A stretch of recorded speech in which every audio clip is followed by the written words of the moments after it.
Bishop Lavis Magistrate's court burnt after death of gangster. Cape Town officials have condemned acts of vandalism and violence in Bishop Lavis. This comes after the Magistrate's court was set alight on Saturday night, allegedly in reaction to a raid on the property of a reported gang member in the area. For more on this, I'm joined by Bonta Heerville Ward Councillor Angus McKenzie. Now, angry community members, including children, stoned vehicles at the court. Angus, good morning. Thank you so much for your time.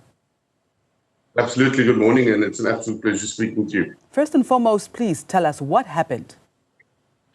So we know that a little bit earlier in the evening, there was an anti-gang unit operation that took place at a known gangster's home in the area.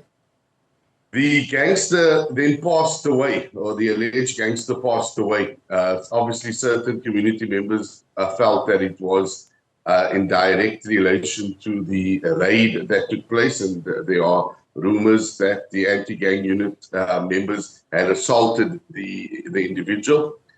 We obviously can't confirm that because we don't know. There are other rumors that the individual merely collapsed and died when the raid took place. But that set off this fight back, and that set off the anarchy that we then later saw vehicles being stoned, the roads being barricaded, as well as the Bishop Lavis court being set alight and vandalized. Now, I'm trying to make sense of the story. So the community is angry that a gang member passed away, possibly at the hands of authorities. What is the basis of the anguish of the death of a gang member? Yeah, look, it blows my mind as well.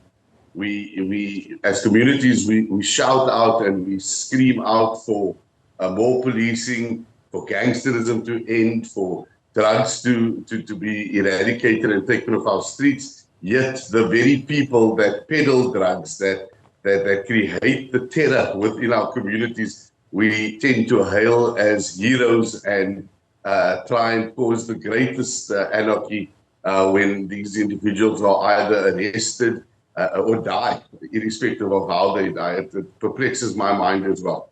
Who is this gang member? Are you able to share any details about this particular individual?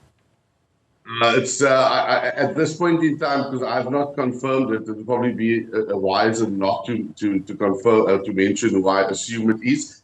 We will, over the next couple of hours, find out and get direct confirmation on exactly what it is, and then I'm more than happy to speak about it. But I think to assume it now would probably be a bit reckless. All right, can you give us a status of the fire? Has it been put out completely? What is the status of the condition of this building?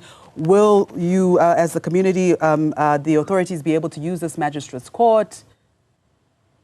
So I think there's literally 1 day left of court, which is tomorrow on Monday. I think it may be a challenge to get any work done through the court, through the magistrate's courts on Monday, with Christmas obviously coming up as well. One of the side entrance doors was broken down and burnt.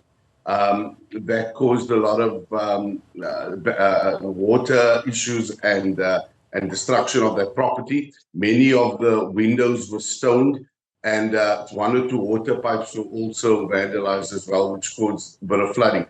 The building and the structure itself is still very much intact. Our fire services were very quick to respond, and obviously law enforcement, Metro Police and SAPS were there very quickly as well. And what you generally see is the opportunism of these criminals. So while it was while there was no visibility of policing, they took the chance to do it. As soon as police arrived on scene, they disappeared and dispersed and ran away. So you get the sense very quickly that it's more opportunistic than anything else. That there's really nothing substantial and sustainable about that protest at all. Angus, have any injuries been reported, and have there been any arrests? So there's been no arrests up until the time that we are speaking to each other. There are also no injuries either. There was a security guard present in the magistrate's court, the overnight security. I've spoken to him at the scene last night. I've spoken to him earlier this morning, and he's doing well. He wasn't attacked in any way, just very flustered by what had taken place a few hours ago. All right. Thank you so much for your time. That, of course, was Angus, who is coming to us live. Angus Mackenzie from Bonte Heerville. He's the ward councillor there. We'll be bringing you more on that story. Thanks for watching. Like, subscribe, and do not forget to share this video.